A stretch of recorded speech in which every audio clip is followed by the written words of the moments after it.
Jammu Kashmir police ने आतंकियों के पारिस्थितिकी तंत्र के समूल नाश के अपने अभियान को जारी रखते हुए एक एक्टिव आतंकी के पिता और एक आतंकी मददगार के ससुर के नाम पर जिला शोपियां में रजिस्टर्ड 2 रेजिडेंशियल संपत्तियों को कुर्क किया है।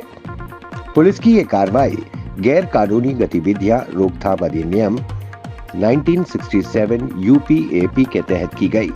पुलिस प्रवक्ता ने मामले की जानकारी देते हुए बताया कि लश्कर ए तैयबा का हिट स्क्वाड कहे जाने वाले द रेजिस्टेंट फ्रंट टीआरएफ के एक एक्टिव आतंकी अदनान शफीदार का बंडीना शोपियां स्थित 2 मंजिला मकान कुर्क किया गया है।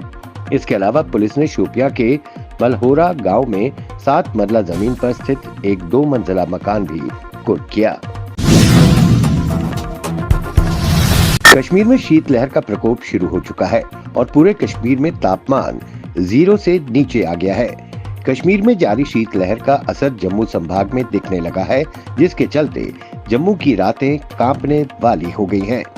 दिन में धूप रहती है। मौसम विज्ञान केंद्र श्रीनगर से मिली जानकारी के अनुसार 8 से 9 दिसंबर को ऊंचे पहाड़ी क्षेत्रों में हल्की बर्फबारी और निचले क्षेत्रों में हल्की बारिश की संभावना है। इसके साथ ही जम्मू में मैक्सिमम टेम्परेचर में भी गिरावट आएगी और ठंड जोर पकड़ेगी। कन्नौज जिले में आगरा लखनऊ एक्सप्रेसवे पर लखनऊ से दिल्ली जा रही तेज रफ्तार स्लीपर कोच बस अचानक पलट गई। इस हादसे में 6 यात्रियों की मौत हो गई और 40 अन्य घायल हो गए। सभी घायलों को मेडिकल कॉलेज अस्पताल में भर्ती कराया गया है।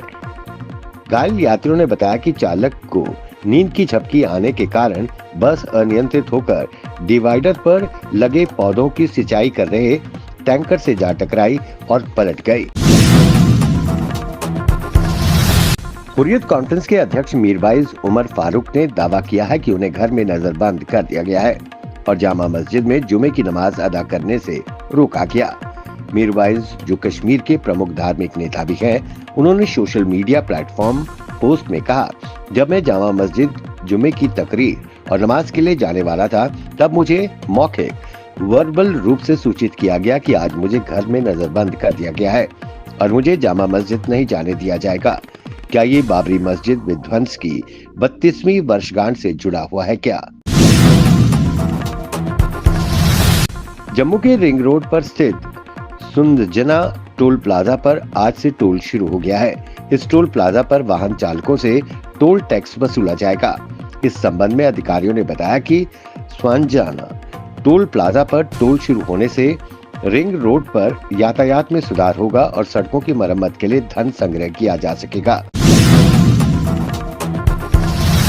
संसद के शीतकालीन सत्र में लगातार हंगामा जारी है। आज उस वक्त हंगामा तेज हो गया जब राज्यसभा में नोटों की गड्डी मिलने की जानकारी सामने आई। बीते दिन कार्रवाई के बाद सदन की जांच के दौरान नोटों की गड्डी कांग्रेस सांसद अभिषेक मनु सिंघवी के आवंटित सीट से मिली। हालांकि सिंघवी ने आरोपों से नकारते हुए कहा कि वो केवल 500 रुपए का नोट लेकर संसद जाते हैं।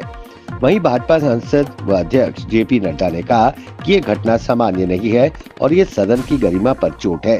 सभापति को जांच करानी चाहिए।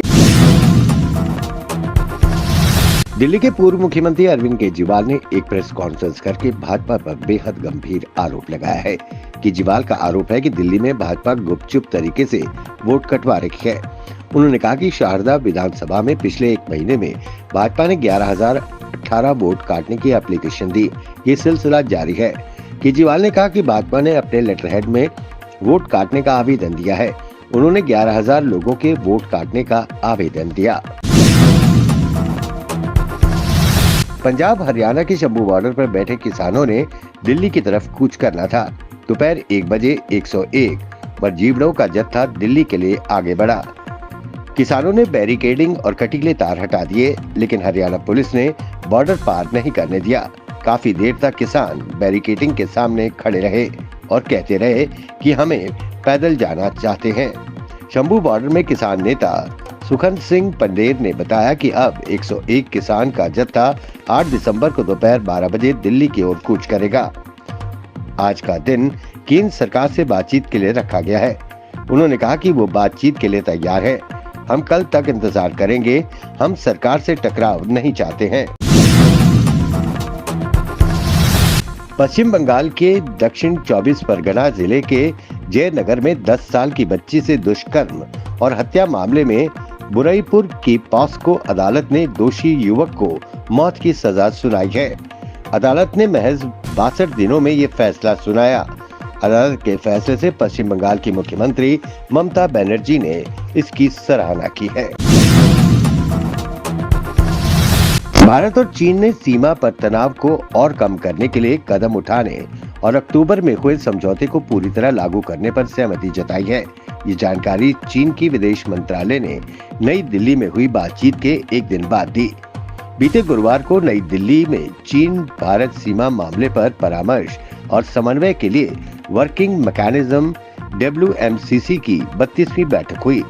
दोनों पक्षों ने सैन्य और कूटनीतिक माध्यम से संवाद बनाए रखने और सीमा क्षेत्रों में शांति और स्थिरता सुनिश्चित करने पर सहमति जताई।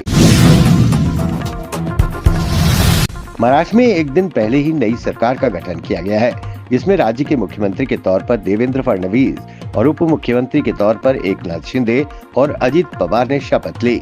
वहीं नई सरकार का कैबिनेट विस्तार की तारीखें भी सामने आ गई हैं। सूत्रों के अनुसार राज्य में अगले हफ्ते 11 या 12 दिसंबर को कैबिनेट विस्तार हो सकता है। वहीं महायुति गठबंधन में सबसे बड़े घटक दल बीजेपी को 21 से 22 मंत्री पद मिलने की उम्मीद है, जबकि शिवसेना को 11 से 12 तो वहीं एनसीपी को 9 से 10 मंत्री पद मिल सकते हैं। विदेश मंत्रालय के अनुसार विदेश सचिव 9 दिसंबर को बांग्लादेश का दौरा करने वाले हैं और वो अपने समकक्ष से मिलेंगे और इस यात्रा के दौरान कई अहम बैठकें भी होंगी। विदेश सचिव के नेतृत्व में विदेश मंत्रालय परामर्श भारत और बांग्लादेश के बीच एक सुनिश्चित जुड़ाव है। हम इस बैठक की प्रतीक्षा कर रहे हैं। बता दें कि बांग्लादेश में सत्ता परिवर्तन के बाद अल्पसंख्यकों को निशाना बनाए जाने की घटनाएं बढ़ गई हैं।